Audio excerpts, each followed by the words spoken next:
Let's do a few stories. Now, the leadership in Parliament of the minority has described as disappointing and unacceptable what it says is the slow pace of work and lack of prosecution so far by the Special Prosecutor Martin Amidou. Now, their remarks come after Mr. Amidou, in his latest epistle, alleged that heads of state institutions are deliberately impeding the mandate of his office. Now, addressing journalists in Parliament House on Wednesday, Deputy Minority Leader James Kluchi-Aveji advised the Special Prosecutor to take legal action against the entities that he claims are frustrating his work.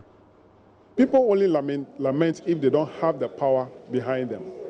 If you are desperate, if you are powerless, you lament. That's the only consolation. You will lament over issues. But where you have the power, use the power. So this is not the time for him to be lamenting. It is the time for him to apply the law that established him and made him the special person, because he's a special prosecutor, not any ordinary prosecutor, a special one, and has all the powers under the law. He should go ahead and do that, and it shouldn't limit it to only lamentation or complaining, but rather use the law. Then the people who are actually preventing him from doing his work will get to know that, yes, they cannot just prevent this man because he has the powers of the law behind him. Yeah, so it shouldn't just stop at lamentation. It should continue and then implement it. For the issue about resources, I think that the 2019 budget made a provision for 180 million Ghana cedis for him. Even though I know that budget is not liquid, but I believe strongly that the Minister of Finance should be able to release funds to him to operate, unless the funds are not released to him. So the issue about resources should not be an issue now. Now, whether the work that he's doing in terms of the number of people that he is prosecuting, if you have resources now, and so far you have only one case which is before court, we expect that you should by now have more cases. Now, fresh evidence from the Northern Regional Police Command indicates that complainant in the case involving the missing Toyota Hilux may have aided in the mysterious disappearance of the vehicle belonging to the newly created Savannah Regional Coordinating Council. Sulemana Ilyasu had reported that unidentified armed men wielding AK-47 guns broke into his house and ordered him to give up the keys of the vehicle. But police say their initial investigations show that the account given by Mr. Sulemana and the driver of the regional minister were inconsistent. Although the police are yet to secure charges for the two, the police public relations officer of the Northern Region, DSP Mohammed Yusuf Tanko, says the driver has been granted bail. One Alhaji Ilyas Sulemana. And Alhaji Sulemana is the person who the minister left the vehicle in his custody when he was traveling. Initially, it was this Alhaji who made the complaint to police. The other person is a driver who the minister handed the vehicle over to be delivered to Alhaji Ilyas. He has been granted police inquiry bail, but Alhaji Ilyas is still with police trying to assist us with the investigations. Their accounts are contradictory. But in the case of Alhaji Ilyasu, he initially told us the vehicle was robbed from his house at gunpoint. But so far, the investigation that we have undertaken and the facts that are coming to us does not indicate that the vehicle was robbed from the house, but it was taken from some other location. That is, if it was even robbed. We need to investigate more, try to gather more evidence, and if we have enough to be able to secure a good charge and prosecution, then we'll do that. But for now, we are not ready for court.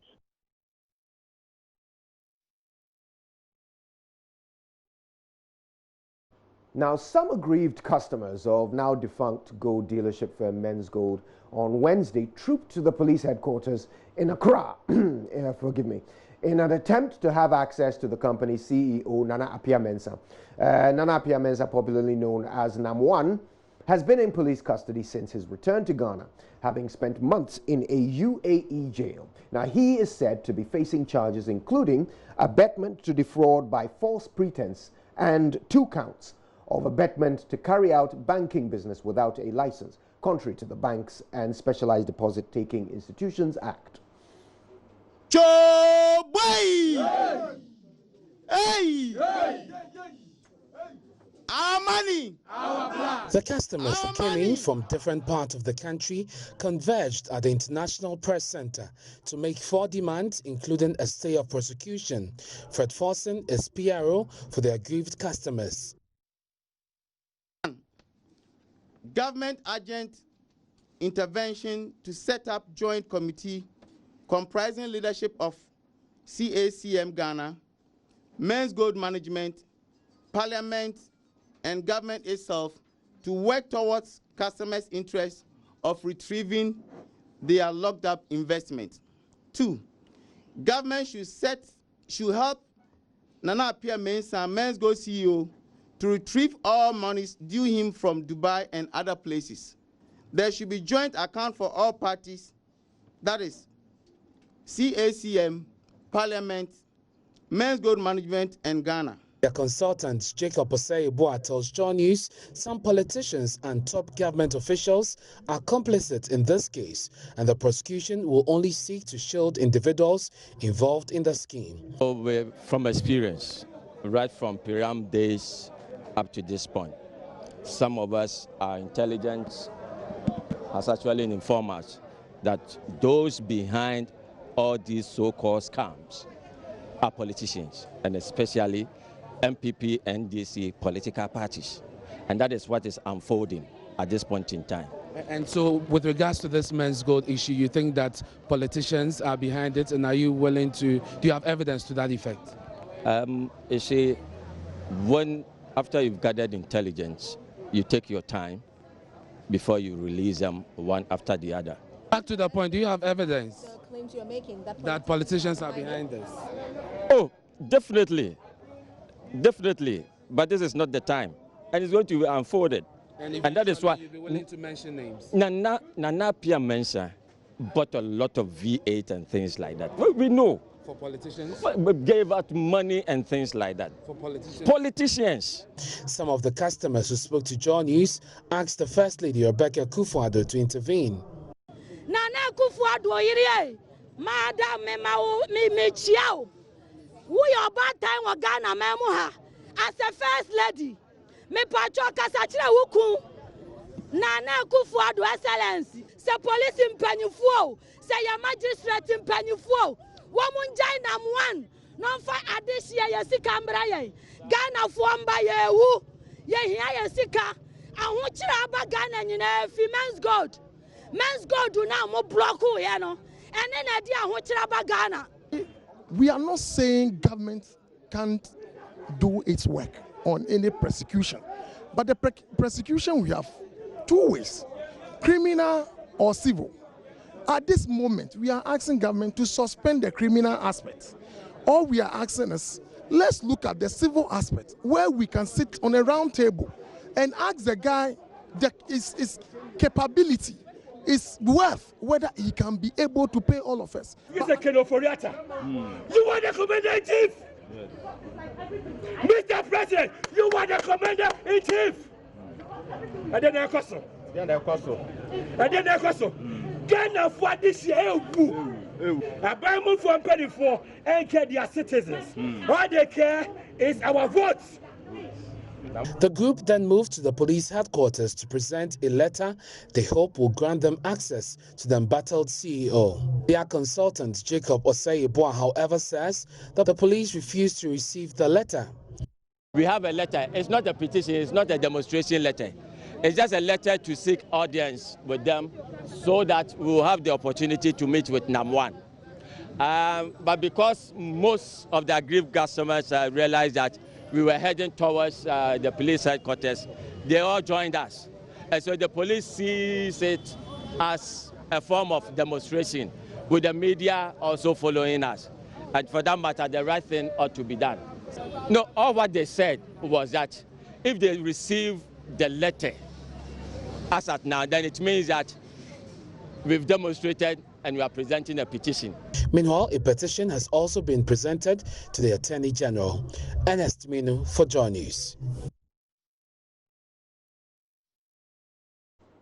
Now, landlord-tenant and tenant-tenant scuffles have often erupted over electricity bills and how much each is due to pay.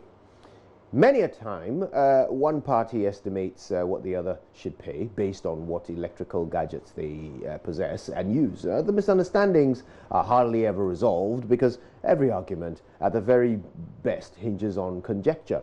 There is, however, some respite by the ingenuity of 3 computer engineering students of Kwame Nkrumah University of Science and Technology, Hilary Rubilani Kisa, Frederick Obenyakon, and Sonia Lenisa Ifwa Akuto, who have designed a smart distribution panel for real-time monitoring of energy consumption of specific gadgets. And on Tech Thursday, Love FM's Kwesi Deborah speaks with these students to learn more. The distribution panel, also known as breaker panel, is a component of electricity supply system that divides electrical power feed into subsidiary circuits. It also provides electrical protection for each circuit in a common enclosure. Hilary Rubilani Kisa. It works in such a way that all the electrical components you could think of are connected to this panel. So every working electrical gadget in your home is connected to this. So because of this, we undertook a survey and we realized that 50% didn't really know what the distribution panel was. And because of this problem, you realize that a simple problem associated with the electrical distribution panel, you find people rushing to call in the electrician, who also come in and charge exorbitant amounts of prices just for something as tweaking 1 or 2 things. She and her final year colleagues sought to determine the status of the circuit breakers on the panel. So we want you to be able to tell when there is something in the panel which is not working well, or when there's too much current coming in or it's too small. And we also want to achieve real-time monitoring of the voltage and current values which are coming into your home. The system consists of current transformer sensors, microcontrollers, GSM, server, and mobile application. Frederick Obenyakon. These 2 devices, called the current transformer sensors, they measure in real time the energy consumption of the bulbs. So if I have something like an AC or anything, so these 2 guys do the job. They measure it, then they pass it to the device over there, which is called the microcontroller. It acts as the brain of the whole system. So it processes whatever they are bringing, then it pushes it to this guy called the GSM, then it sends it to our server. The values picked up by the sensors are sent to the mobile app to show breakdown of the energy consumed. Sonia Akuto. In addition to that, it plots a graph to show how energy is consumed, and then the user gets to see all these information. The students are working to remotely control the distribution panel. In the future, we hope to be able to communicate via the mobile app to the distribution panel. That's the first one. And at the moment, our mobile application supports Android devices. So then, in addition to the Android devices, we want to extend it to iOS devices as well. Reporting for JoyNews, Kwesi Deborah. Now, panelists at a roundtable discussion have unanimously rejected amendments tabled by the government to regulate legal education in Ghana. The law professors, MPs and private legal practitioners say the amendments have not only failed to meet the requirements of the Constitution, but also completely ignored the needs of society. The government in February last year laid the Legal Profession Amendment Bill 2018, seeking to make amendments to the existing law passed in 1960. Now, Professor Stephen Kwekwasare said the current legislation which government is seeking to amend is so fundamentally and incurably flawed that no amendments can make it a responsive law which caters for the modern needs of legal education. The distinction between academic legal education and professional legal education is superfluous, And secondly, because I believe the law faculties, the universities, have a comparative advantage in educating people to think like lawyers. So what I'm recommending is that all the education is done at the law faculties, and the newly reconstituted regulator called the Council for Legal Education and Practice administer a bar examination twice a year. Every student who has the LLB will be given an opportunity to take the bar examination, and as long as they pass the bar examination, then they will be enrolled as a lawyer. Because the most powerful agency, the General Legal Council, comprising of 4 Supreme Court justices, you could see this is a stakeholders forum on legal education, and they were not here. That tells you the level of interest that they have in legal education. This amendment bill is before Parliament. Are you meeting with the MPs, particularly the Constitutional Legal Committee, Affairs Committee? If they invite me, I would go, but I've sent them a 20-page proposal asking that the amendment bill be shelved and then draft a new act, a new bill. Because the system that we have is so fundamentally broken that if we want to amend, we'll amend all the paragraphs. Law lecturer at Gimpa Law School, Clara Berry Cassati, agrees. And there should be a bar exam. We will work out the details and the modalities. Where it is fair for the students, we provide them the opportunity and all the facilities to pass. Then whether or not they pass depends on them. But we should, that's what the aim should be. Like I said, we sit down and work out the modalities. In terms of the broad framework, we should be competition-oriented rather than protectionist. So we are not seeking to protect anything. We are seeking to encourage competition, because I'm sure we all agree that society benefits better that way.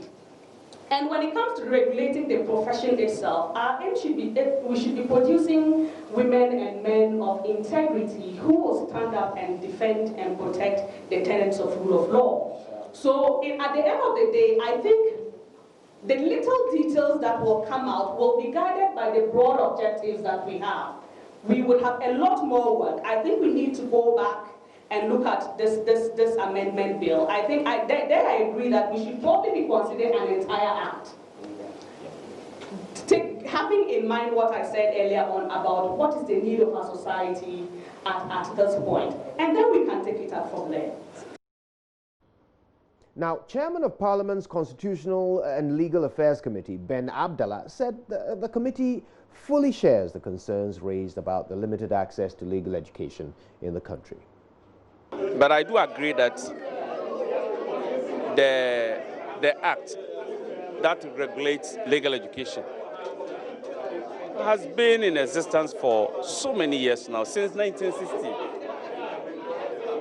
As I said, the population then is not the same as today. The interest is not the same as today. The interest in legal education has gone up.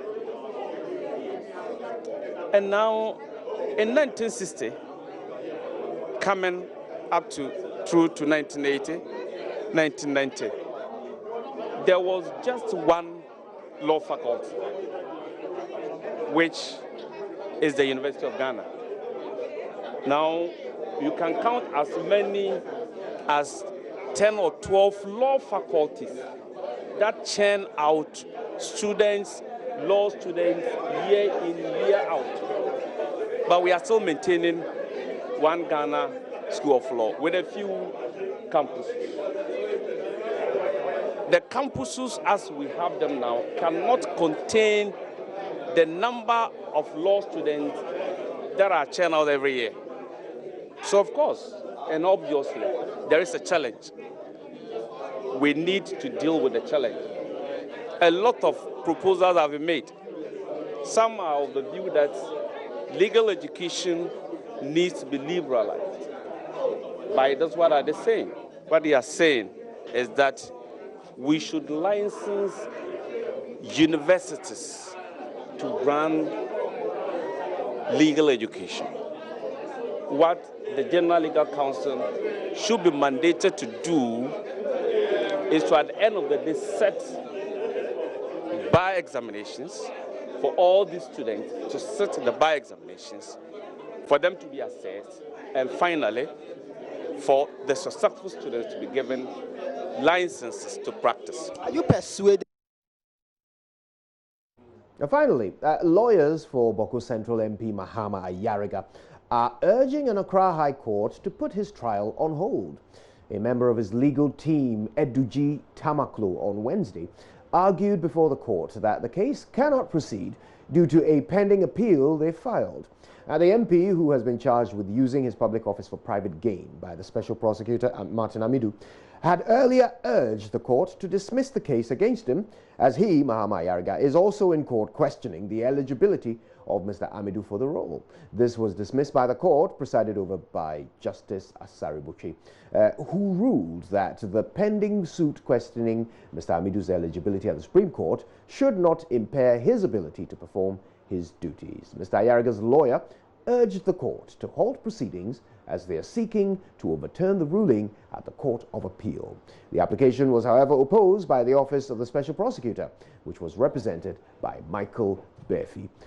Justice Ifya Asaribuchi adjourned the case to July 31st to deliver her ruling.